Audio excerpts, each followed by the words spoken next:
ತೋರಿಸಿ ಸರ್. ಇಷ್ಟೇನಾ strength staff ನಿಮ್ಮ? ಅಲ್ಲ ಇಷ್ಟೇನಾ ಸ್ಟ್ರೆಂತು? 10:45 sir time. 10:35. 10 ಗಂಟೆಗಾದ್ರೂ ಬರ್ಬೇಕಲ್ಲ ಸರ್, 10:15 ಬರ್ಬೇಕಲ್ಲ ಅಟ್ಲೀಸ್ಟ್. ನೋಡಿ 4 ಜನ ಇದ್ದಾರೆ. ನೆನ್ನೆ ರಜಾ, ಮೊನ್ನೆ ರಜಾ.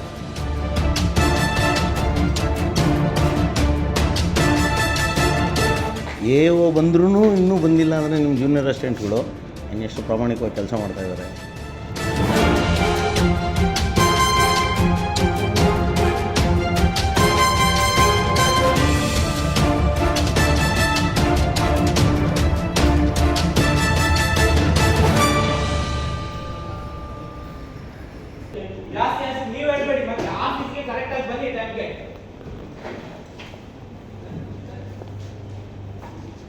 ಜಾಸ್ತಿ ಆಯ್ತೇನು? ಸರಿಯಾಗಿ ಬರಕ್ಕಾಗಲ್ಲ ಟೈಮ್ಗೆ. ನೋಡಿ ಬಂದಿದ್ದಾರಲ್ಲ ಕೇಳಿ.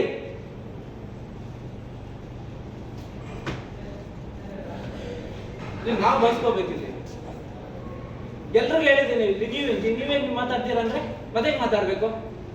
ಎಷ್ಟೊತ್ತಿಗೆ ಬರ್ಬೇಕು ನೀವು? ಗೌರ್ಮೆಂಟ್ ಆರ್ಡ್ರ್ ಏನು ಸರ್ ಇರೋದು? ಎಷ್ಟು ಗಂಟೆಗೆ ಇರೋದು ಗೌರ್ಮೆಂಟ್ ಆರ್ಡ್ರು? ಸರ್ ನೀವು ಊರಿಗೆ ಹೋಗಿ ದೇಶಾಂತರ ಹೋಗಿ, ನಾನು ಹೇಳಿದ ಕೇಳಿ, ನಿಮ್ಗೆ ಆಫೀಸ್ ಟೈಮಿಂಗ್ ಏನು? ಎಷ್ಟು ಗಂಟೆಗೆ ಬಂದಿದ್ದೀರಿ ಸರ್? ದಿನ ಲೇಟೇ. ಯಾರೂ ಆಫೀಸ್ 10 ಗಂಟೆ ಬರ್ತಾಯಿಲ್ಲ. ಸರ್ಕಾರ ಖುದ್ದಾಗಿ ಲೆಟ್ರ್ ಹಾಕಿದೆ 2022ಕ್ಕೆ ಪ್ರತಿ ಸರ್ಕಾರಿ ಅಧಿಕಾರಿ 10 ಗಂಟೆಗೆ ಆಫೀಸಲ್ಲಿ ಹಾಜರು ಇರಬೇಕು ಅಂತ. ಸರ್ ನಿಮಗೆ ಭಾನುವಾರ ರಜೆ ಇತ್ತು, ಸೋಮವಾರ ರಜೆ ಇದೆ, ನೀವು ಇವತ್ತು 11 ಗಂಟೆ ಬರ್ತೀರಾ ಅಂದರೆ ನಿಮ್ಮ ಕೆಲಸದ ಮೇಲೆ ನಿಮ್ಗೆ ಎಷ್ಟು ಜವಾಬ್ದಾರಿ ಇದೆ. ನೀವು ಒಬ್ಬ ಸೀನಿಯರ್ ಇದ್ದೀರಿ, ಚಿಕ್ಕವರ ನೀವು? ನಿನ್ನೆ ಮೊನ್ನೆ ಅಪಾಯಿಂಟ್ ಆಗಿದ್ದೀರಾ? ಅಲ್ಲ ಸರ್, ನಿಮ್ಮ ಅವರು ಹೈಯರ್ ಆಫೀಸರ್ ಪ್ರಶ್ನೆ ಮಾಡಿದ್ರೆ ನೀವು ಮಾತಾಡ್ತಿರೋದು ಏನು ಸರ್? ಅದು ತಪ್ಪಲ್ವಾ ಸರ್? ಸರ್ ನೀವು ವಯಸ್ಸಲ್ಲಿ ದೊಡ್ಡವರು ಇರ್ಬೋದು, ಅಧಿಕಾರದಲ್ಲಿ ಅವ್ರು ದೊಡ್ಡವರು ಇದ್ದಾರೆ, ನೀವು ಅವ್ರಿಗೆ ಗೌರವ ಕೊಡಬೇಕು ಸರ್. ಇದು ಹೆಂಗೆ ಸರ್? ನೀವು 4 ಜನಕ್ಕೆ ಬುದ್ಧಿ ಹೇಳೋರಾಗಿ ನೀವು ಈ ತಪ್ಪು ಮಾಡಿದ್ರೆ ಎಷ್ಟು ಸರಿ ಹೇಳಿ ನೋಡೋಣ ಸರ್. ನಿಮ್ಮನ್ನು ನೋಡ್ಕೊಂಡು ನಿಮ್ಮ ಕೆಳಗಡೆ ಇರೋ ಅಧಿಕಾರಿಗಳು ಇನ್ನು ಮಿಕ್ದವ್ರು ಕೆಲಸ ಮಾಡ್ತಾರೆ. ನೀವು ಸೀನಿಯರ್ಸೇ 11 ಗಂಟೆಗೆ ಬಂದರೆ ಇನ್ನು ಯಾರು ಬರ್ತಾರೆ ಹೇಳಿ 10 ಗಂಟೆಗೆ? ಸರ್ ನೋಡಿ, ಇವಾಗ ನಾನು ಬಂದಾಗ 10:35ಗೆ ಬಂದಾಗ ಅವರಿಲ್ಲ, ಅವರಿಲ್ಲ ಸೆಂಟ್ರಲ್ಲಿ, ಇವರಿಲ್ಲ, ಇಷ್ಟು ಜನ ಇಲ್ಲ. ಒಂದು ಆಫೀಸ್ ಸರ್, ಒಂದು ಸ್ಕೂಲ್ಗೆ ಹೋಗೋವಾಗಲೇ ನಮಗೊಂದು ಪದ್ಧತಿ ಅಂತ ಕಲಿಸ್ತಾರೆ ಇಲ್ವೋ? ಏನಕ್ಕೆ ಕಲಿಸ್ತಾರೆ?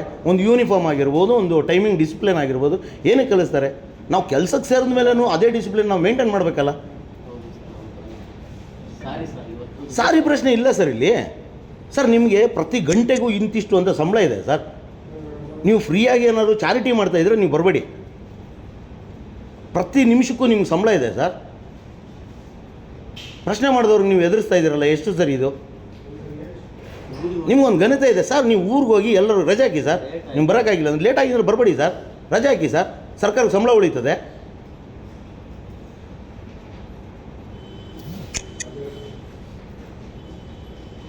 ದಾದಾಗಿರಿ ಮಾಡಬಾರ್ದು ಸರ್ ಯಾವತ್ತು ಆಫೀಸ್ಗಳಲ್ಲಿ.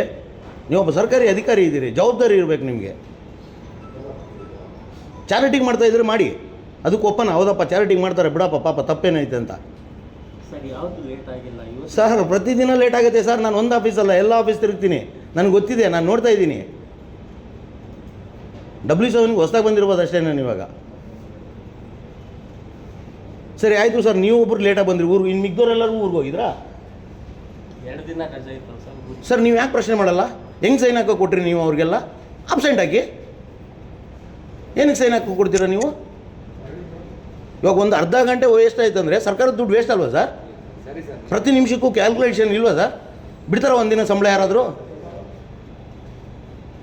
ಏನಕ್ಕೆ ಸರ್ ಲೇಟಾಗಿ ಬರ್ತಾರೆ? ಅಂದರೆ ಸರ್ಕಾರದ ಆರ್ಡ್ರಿಗೆ ಯಾವುದೇ ರೀತಿಯಾದ ವ್ಯಾಲ್ಯೂಸ್ ಇಲ್ಲ ಅಂದಂಗೆ ಆಯ್ತಲ್ಲ ಅಲ್ಲಿಗೆ. ಖುದ್ದು ಸಿದ್ದರಾಮಯ್ಯ ಅವರೇ ಲೆಟ್ರ್ ಹಾಕಿದ್ದಾರೆ.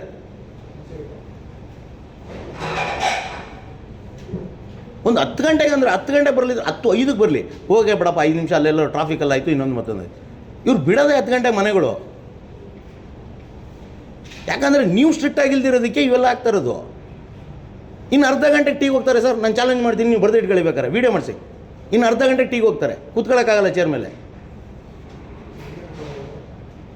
ಇವರು ಒಂದು ದಿನ ಕನಿಷ್ಠ ಮಾಡೋದು 5 ಅವರು ಕೆಲಸ ಮಾಡಲ್ಲ. ಇಲ್ಲಿ ಸೀನಿಯರ್ ಆಫೀಸರ್ಸು ಕ್ರಮ ಕೈಗೊಳ್ಳಿಲ್ಲ ಅಂದರೆ ಯಾರು ಮಾತು ಕೇಳಲ್ಲ ಸರ್. ಎಲ್ಲರೂ ಲೀಡರ್ಸ್ ಆಗಿದ್ದಾರೆ, ಎಲ್ಲರಿಗೂ ಯೂನಿಯನ್ ಇದೆ, ಅವ್ರದ್ದೇ ಆದ ಗತ್ತಿದೆ, ಅವ್ರಿಗೆ ಆದ ಹಿಂಬಾಲಕರಿದ್ದಾರೆ, ಅವ್ರಿಗೆ ಸಪೋರ್ಟ್ ಮಾಡೋಂಥ ಲೀಡರ್ಸ್ ಇದ್ದಾರೆ. ಬಟ್ ಸಾರ್ವಜನಿಕರ ದುಡ್ಡಿಗೆ ಮರ್ಯಾದೆ ಕೊಡಿ ಸರ್, ಸಾರ್ವಜನಿಕರು ಮರ್ಯಾದೆ ತೆಗಿಬೇಡಿ. ಇವಾಗ ಯಾರೋ ಒಬ್ಬನು ಅರ್ಜೆಂಟಾಗಿ ಆಫೀಸ್ಗೆ ಹೋಗೋನು, ಇನ್ನೊಬ್ಬನು ಮತ್ತೊಬ್ಬನು ಬಂದಿರ್ತಾನೆ, 10 ಗಂಟೆಗೆ ಇವ್ರು ಕಾಯ್ಕೊಂಡು ಕೂತ್ಕೋಬೇಕಾ? ಇವ್ರಿಗೆ ಯಾಕೆ ಕಾಯಬೇಕು ಸರ್? ಇವ್ರಿಗೆ ಯಾರು ಅಧಿಕಾರ ಕೊಟ್ಟಿರೋದು 10:30 11 ಗಂಟೆ ಬರೋದಕ್ಕೆ? ನೋಟಿಫಿಕೇಷನ್ ಇದೆಯಾ? ಬರ್ಬೋದು, ನೀವು ಯಾವಾಗಾರು ಬರ್ಬೋದು, ಯಾವಾಗಾರು ಹೋಗ್ಬೋದು ಅಂತ. ಪ್ರತಿ ಆಫೀಸು ಸರ್, ಇದೊಂದೇ ಅಲ್ಲ, W7 ಒಂದೇ ಅಲ್ಲ ಕತೆ, ಪ್ರತಿ ಆಫೀಸಲ್ಲಿ ಇದೆ ಕತೆ. 11 ಗಂಟೆಗೆ ಬರೋದು, 11:30 ಟೀಗೆ ಹೋಗೋದು, 12 ಗಂಟೆಗೆ ರಿಟರ್ನ್ ಬರೋದು, ಮತ್ತೆ 1:30 ಊಟಕ್ಕೆ ಹೋದರೆ ಮತ್ತೆ ಬರೋದು 3:30. ಅದು ಎಷ್ಟು ಜನ ಬರ್ತಾರೋ, ಎಷ್ಟು ಜನ ಹೋಗ್ತಾರೋ ಏನೂ ಇಲ್ಲ. ನಿಮ್ಮಲ್ಲಿ ಇದಿತ್ತು ಏನು ಬಯೋಮೆಟ್ರಿಕ್, ಅದು ಇಲ್ಲ. ಆ ಬಯೋಮೆಟ್ರಿಕ್ ಒಂದಿಷ್ಟು ದುಡ್ಡು ವೇಸ್ಟು. ಎಲ್ಲದೂ ಬರೇ ಹಾಳು ಮಾಡೋದೇ ಆಗೋಯ್ತು ಡಿಪಾರ್ಟ್ಮೆಂಟಲ್ಲಿ, ಏನೊಂದು ಉದ್ಧಾರದ ಕೆಲಸ ಆಗಲಿಲ್ಲ. ನೀವು ಕ್ರಮ ಕೈಗೊಳ್ಳಿ ಸರ್, ನೀವು ಕೊಡಿ ಸರ್ ನೋಟಿಸ್ ಅವ್ರಿಗೆಲ್ಲ. ಏನಕ್ಕೆ ಸರ್ ನಿಮ್ಗೆ ಅಧಿಕಾರ ಇಲ್ವೋ ನೋಟಿಸ್ ಕೊಡೋದು? ನೀವು ಒಬ್ಬ ಏವಾಗಿ ನೀವು 10 ಗಂಟೆ ಬಂದು ಕೂತಿದ್ದೀರ ಅಂದಮೇಲೆ ನಿಮ್ಮ ಕೆಳಗಡೆ ಅಧಿಕಾರಿಗಳು 11 ಗಂಟೆಗೆ ಬರ್ತಾರೆ ಅಂದರೆ ಅಲ್ಲಿ ನಿಮ್ಗೆ ಧಿಕ್ಕರಿಸ್ದಂಗೆ ಅಲ್ವಾ? ಫೀಲ್ಡಲ್ಲಿ ಕೆಲಸ ಇದೆಯಾ ಅವ್ರಿಗೆ? ಫೀಲ್ಡ್ ಆಫೀಸಲ್ಲಿ ಏನು ಕೆಲಸ ಕೊಟ್ಟಿದ್ದೀರಾ ಸರ್? ಫೀಲ್ಡಲ್ಲಿ ಇವ್ರಿಗೆ 10 ಗಂಟೆ ಬರಬೇಕಲ್ಲ ಸರ್? ಅದು ರೂಲ್ ತಾನೇ ಸರ್? ನಾವು ಹೇಳ್ತಾ ಇದ್ದೀವ, ನೀವು ಹೇಳ್ತಾ ಇದ್ದೀವ? ಸರ್ಕಾರ ಮಾಡಿರೋ ನಿಯಮ ತಾನೇ ಸರ್? ಮತ್ತು ಅದಕ್ಕೆ ತಲೆ ಬಾಗಿಸ್ಬೇಕು ತಾನೆ. ಸರ್ಕಾರ ಕೂಡ ಸಂಬಳ ಎಣಿಸ್ಕೊತೀವಿ ಅಂದಮೇಲೆ ಸರ್ಕಾರದ ನಿಯಮಕ್ಕೂ ನಾವು ತಲೆ ಬಗ್ಗಿಸ್ಬೇಕಲ್ಲ. ಇಲ್ಲಿ ಯಾರನ್ನಾದ್ರೂ ನಾವೇನಾದರೂ ಓವರ್ಲ್ಯಾಪ್ ಮಾಡಿ ಕೇಳ್ತಾ ಇದ್ದೀವ? 9 ಗಂಟೆ ಬನ್ನಿ ಅಂತ ಕೇಳಿದ್ದೀವ? ಆಫೀಸ್ ಟೈಮ್ ಏನಿದೆ ಅದನ್ನು ಎಲ್ಲರೂ ಅದಕ್ಕೆ ಬದ್ಧರಾಗಿರ್ಬೇಕು. ಯಾಕಂದ್ರೆ ನಮ್ಗೆ ನೀವೇನಕ್ಕೆ ಸರ್ ಅವ್ರಿಗೆ ಅವಾಜ್ ಹಾಕೋದು? ಏನು ಆವಾಜ್ ಇಲ್ಲಿ ನಾನು ಕೇಳಿಸ್ಕೊಂಡೆ ಬಂದಿದ್ದು ಸರ್, ನಾನು ಸುಮ್ಮನೆ ಬರ್ತಿಲ್ಲ. ಅವ್ರು ಅಷ್ಟು ವಾಯ್ಸ್ ರೇಜ್ ಮಾಡ್ತಾ ಇದ್ದಾರೆ ಅಂದರೆ, ನಿಮ್ಗಿನ್ನ ಚಿಕ್ಕವ್ರು ವಾಯ್ಸ್ ರೇಜ್ ಮೇಲೆ ನಿಮ್ಮ ಮೇಲೆ ಮಾಡ್ತಾರೆ ಅಂದರೆ, ಅವ್ರು ಎಷ್ಟು ಅರ್ಟ್ ಆಗಿದ್ರೆ ನಿಮ್ಮ ಮೇಲೆ ವಾಯ್ಸ್ ರೇಜ್ ಮಾಡ್ತಾರೆ ಹೇಳಿ? ಬಂದಿರೋದು ತಪ್ಪು ಸರ್.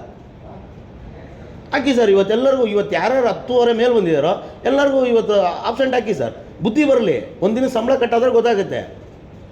ನೀವೇನು ಕೇಳಲ್ಲ, ಸಂಬಳ ಕೊಡ್ತೀರಲ್ಲ, ಅದಕ್ಕೆ ಅವ್ರು ಏನು ತಲೆ ಕೆಡಿಸ್ಕೊಳ್ಳಲ್ಲ, ಬಿಡು ಯಾರು ನಮ್ಮನ್ನು ಕೇಳ್ತಾರೆ ಅಂತ. ಸರ್ವಾಧಿಕಾರಿ ಧೋರಣೆ ಇದೆಲ್ಲ ಸರ್. ಇವತ್ತು ಸರ್ಕಾರಿ ಅಧಿಕಾರಿಗಳು ಎಷ್ಟು ನೆಮ್ಮದಿಯಾಗಿ ಜೀವನ ಮಾಡ್ತಾ ಇದ್ದಾರೆ. ಏನಕ್ಕೆ ಬೇಕು ಇವೆಲ್ಲ? ಕನಿಷ್ಠ 5 ಗಂಟೆ ಕೆಲಸ ಮಾಡಲ್ಲ ಸರ್. ನಾನು ಇನ್ನೂ ಬೇರೆ ವೀಡಿಯೋಗಳು ತೋರಿಸ್ತೀನಿ. ನಿಂತ್ಕೊಂಡು ಟೈಮ್ ಪಾಸ್ ಮಾಡ್ತಾರೆ, ಮಾತು ಹೇಳ್ತಾ ಇರ್ತಾರೆ. ಸೀರೆ ಏನಾಯಿತು, ಅದೇನಾಯಿತು, ಇದೇನಾಯಿತು, ಸೈಟ್ ತಗೊಂಡ, ಮನೆ ತಗೊಂಡ, ಇಂಥ ಮಾತುಗಳು ಆಡ್ತಾರೆ ಆಫೀಸ್ ಅವರ್ಸಲ್ಲಿ. 5:30 ಮೇಲೆ ಏನಾರು ಮಾಡ್ಕೊಳ್ಳಿ ಸರ್, ಯಾರು ಕೇಳೋರು ಅವ್ರನ್ನ? ಮಾಡೋಕ್ಕೆ ಬೆಟ್ಟದಷ್ಟು ಕೆಲಸ ಇರ್ತವೆ, ಅವನು ಬಿಡ್ತಾರೆ, ಏನೇನೋ ಮಾಡ್ಕೊಂಡು ಕೂತಿರ್ತಾರೆ. ಇವಾಗ ನೆಟ್ವರ್ಕ್ ಇಲ್ದಿದ್ದಾಗ 1.5 ತಿಂಗಳು ಏನು ಸರ್ ಮಾಡಿಬಿಟ್ರು? ಸಂಬಳ ಕೊಟ್ಟಿಲ್ವ ಸರ್ಕಾರ?